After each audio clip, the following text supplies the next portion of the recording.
Welcome to the Tech Talks Daily Podcast, where you can learn and be inspired by real-world examples of how technology is transforming businesses and reshaping industries in a language everyone can understand. Here is your host, Neil C. Hughes. Welcome back to the Tech Talks Daily Podcast. The search engine wars are officially heating up, and Google, Yahoo and Bing are not the only players in the game anymore. And one of the fastest growing search engines in the US at the moment is Ecosia, which is an ethical tech and non-for-profit search engine that aims to tackle the climate crisis by planting and protecting trees around the world.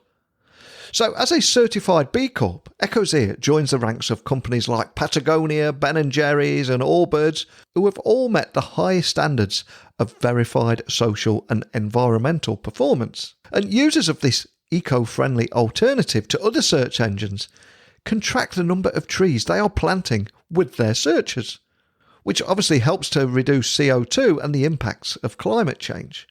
And the company is founded on green principles and has built solar farms that produce enough renewable energy to power its searches twice over. The excess actively removing dirty energy from the grid.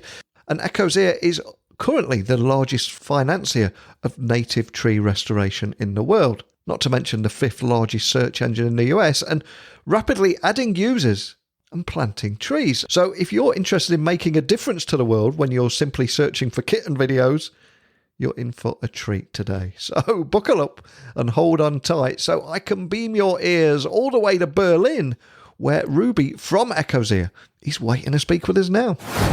So a massive warm welcome to the show. Can you tell the listeners a little about who you are and what you do? Absolutely. Well, first off, Neil, thanks so much for having me here today. Really excited to tell everyone a little bit more about what I do at Ecosia. But for starters, my background is business and environmental studies. It's what I studied in university. And if you know anything about those two disciplines, you'll quickly realize that they quickly clash with each other. So there's the business side of things saying, we've got to innovate, we've got to design solutions for pressing problems. And then there's the environmentalists kind of finger wagging on the side and saying, greedy capitalists are running us all into the ground. And I just became fascinated by this dynamic and wanted to see if there was a way to reconcile the two. So that kind of landed me in the realm of social impact, social enterprise, social business. Worked in the tech startup scene in Nairobi, Kenya for several years. And there's a really robust and kind of innovative social enterprise tech scene growing. So I ended up founding a education tech company out there, sold it a little later on, cycled through quite a few tech startups.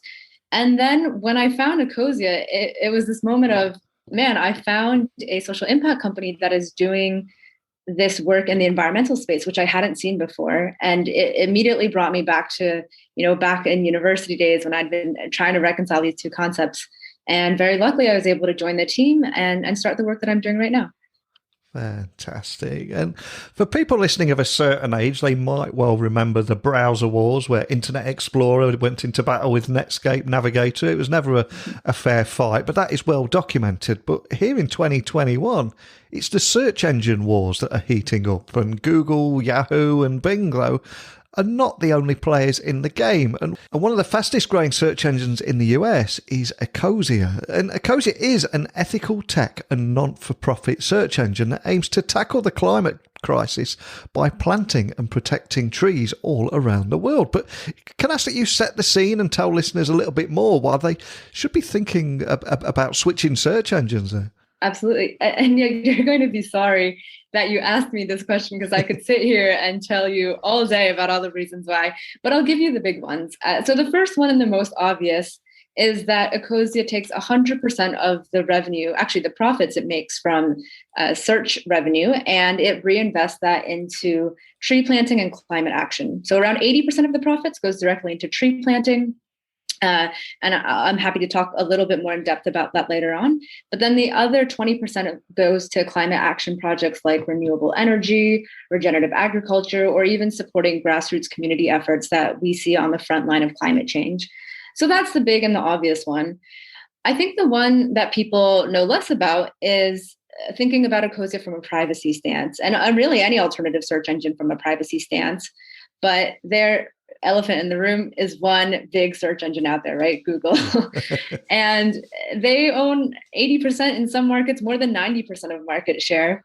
So it's quite understandable that this question of should I switch my search engine isn't even on most people's radars, right? Because search is just Google in a lot of senses. But the problem that we're seeing and the pushback that we're starting to see is Google is not a privacy friendly search engine. One of the reasons why their search results are so good is because they have so much data on you, not only in terms of what you're searching, but data that they've aggregated from all of these either third-party sources or other platforms that they own. If you take the world of Google altogether, there's so many channels that they could be picking that data up.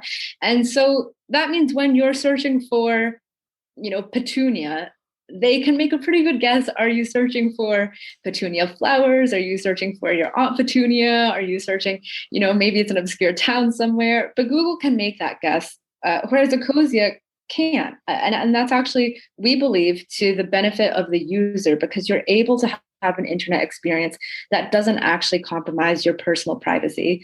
So that's another big one of the reasons. And when we think about ethical tech and we talk about Ecosia being ethical tech and a better option, it encompasses all of those things: the environmental aspects, the privacy aspects, the ethical considerations. And it seems that, I think this year in particular, things like climate change, sustainability and personal responsibility about the carbon footprint that we leave behind, and also protecting our privacy are all huge topics. But I'm curious, what is the story behind Ecosia and what was the path that got you here? Because it seems like now you're in the right place at the right time, but obviously this has been a long time coming, hasn't it? Yeah, we'd like to think we're in the right place at the wrong time, but the story for us began back in 2009. Yeah. And at the time, our founder, Christian Kroll, he had just finished studying business, and kind of similar to my own story, but he wanted to find a way to connect that to social impact. So he started traveling around the world and landed up first in Nepal. So this very first version of Ecosia was actually him trying to set up a search engine in Nepal that gave its profits at the time to local NGO projects. But Christian quickly discovered that he only got about 4 hours of internet a day where he was sitting. And that unfortunately makes it very difficult to run a successful tech and internet company. So he packed up his bags, he kept on traveling, and he ended up in the Atlantic rainforest and in Brazil, and spent enough time there to really start to understand the impact that trees have, not only for sequestering the carbon that we're emitting, but also actually rehabilitating and restoring a lot of the ecosystems that we've damaged. So kind of put two and two together, and Christian said, well, what if I bring back the search engine idea, but I'm able to channel the profits into tree planting and ecosystem restoration? And that's when the idea for Ecosia was born. Absolutely love that. And I'm curious, do you have any stats that you could share just that will help listeners understand how many trees you plant and the difference they can make to the world by simply switching their search engine? Yeah. Right now, we have planted over 125 million trees all around the world. So that's across over 60 projects in more than 30 countries at this point. And that's huge. If you just think about the sheer size, I think that is around 1.3 trees planted every second. And what really blows my mind about this, and you can see this on our website, but you'll see kind of before and after pictures of landscapes that we work in, going from bone dry, desertified, just arid areas to lush and green. And so what blows my mind about that is that's literally that's you and I sitting at our computers typing in things like, why isn't my caffeine kick working this morning? And how do I make my coffee kick better? And that's reforesting trees somewhere in Brazil or Burkina Faso or Indonesia. And I love that we're able to make that tiny connection between these small micro actions, just surfing the web, and then large scale reforestation. I just love it. And I love how the users of this eco-friendly alternative can actually track the number of trees that they're planting with their searches as well, which all help reduce CO2 and the impact of climate change. But a question I have to ask is, how do you manage browser data or search engine data compared to other search engines like Chrome? I mean, you hinted on it earlier, but can you expand on that for me? So, as I said, we decided at the get-go that we wanted to be an ethical tech company. which for us meant that privacy is a given. I think it's really hard to tell the story of we're an ethical tech company and we care about the world and we care about our users, but we're going to harvest your data and then sell that to third-party advertisers, and we don't know what they're going to do with it. Maybe it's good, maybe it's not. It doesn't quite line up. And the great thing about users on Ecosia is they are our highest standard. Our users are so quick to tell us, hey, were you guys thinking about doing this partnership? Because you should know that company doesn't have a great environmental track record. Or, hey, we love that you're supporting this because we've seen the credibility they bring to the table. And so similarly, we want to do the same thing for our users and really look out for them. So that means that Ecosia completely privacy friendly. We don't track your searches. We don't permanently store any data. All of that is deleted. We don't sell data to any third-party advertisers, and all your searches are encrypted. So basically, you can have an anonymous search experience, which is what we believe is almost a human right? You should be able to access the internet, information on the internet, everything that the internet allows you to link up to without giving or making any trade-offs that either you didn't want to, or maybe you didn't even know you were making in the first place. One of the things that I love about this is I think for so long, Silicon Valley has had this reputation of moving fast and breaking things, and we all know where that led us to, And now we're starting to see a much more ethical tech scene emerging. And so with that in mind, can you tell me more about how you've also recently collaborated with Brave and Insight Timer? Because from my own personal point of view, as someone that uses Brave for privacy reasons, if I can have Ecosia on there as well and have the social impact and privacy all in one browser, that would be a big difference to me. But can you expand on those partnerships? What you described there in terms of, wanting to have Ecosia on Brave or wanting to see ethical tech companies come together, that's, I think, exactly what we're trying to do as a company, because we realize, ethical tech, it's not kind of split up into, here's an environmental company and here's a privacy friendly company and maybe here's a fair trade company. I think it's this collective consciousness or this shared ideal that you can do business in a way that's better for the world. And whenever we see a company sharing those values and sentiments, that's when we love to team up together. So as you mentioned, we recently did an integration with Brave, where you can now add Ecosia as your default search engine within Brave. So the more technical explanation of that is any browser that you have, you can go into the menu settings, and typically you'll see a drop down and you can say, I'd like my default search engine, which is usually set to Google. You can switch that and say, I'd rather it be Yahoo, I'd rather it be DuckDuckGo, or I'd rather it be Ecosia. So that's the integration that we did with Brave. And since launching that, Brave users have helped us plant over 150,000 trees with their searches, which is in itself incredible. But what I think is extra great about the partnership with Brave is it's starting to create almost like a privacy stack, right? So different levels of, you can have your, at the very large scale, you can have a privacy operating system, but then you can have a privacy browser, then you can have a privacy search engine within Ecosia. Maybe you're adding a VPN on top of that, but it's creating this holistic environment of privacy and user protection, which was really exciting in terms of our work with Brave. And the other one that you mentioned, Insight Timer, this one was actually fairly recent. So for listeners who might not be familiar, Insight Timer is the world's largest free meditation app. And we came up with this cool idea and we said, look, a lot of users at Ecosia right now are messaging us about climate anxiety. So understandably, right? It's a huge crisis we're going into and people are stressed about it. So we talked to Insight Timer and said, hey, could we design a meditation challenge, 10-day meditation challenge, where we say to users, let's plant 10,000 trees in 10 days. And so for every milestone that you reach, let's say you meditate 3 days in a row, then you meditate 6 days in a row, then you meditate 10 days in a row, Ecosia will plant a tree for you. And each day with the meditation courses, you're learning a little bit about how you can cope with eco-anxiety. And so that's what we did. And we managed to hit that goal. In 10 days, we managed to hit 10,414 trees. And we had some really great support from people like Russell Brand contributed to meditation, KT Tunstall. And I think we just came away, I should contextualize, this launch during Earth Week. So it was this kind of coming together of people, of sentiments, of just really believing that you can make a difference and make an impact with climate change by addressing some of the climate anxiety that a lot of us feel these days. And there really seems to be a real appetite for change at the moment. Do you think we'll see a huge growth in the ethical tech scene over the next few years? I do, and I'll tell you why. One of the things about Ecosia that I love is that the vast majority of our user base is very young. So nearly 60% of our users are under the age of 30. And within that 60%, a very large chunk fall into the 18 to 24-year-old bracket.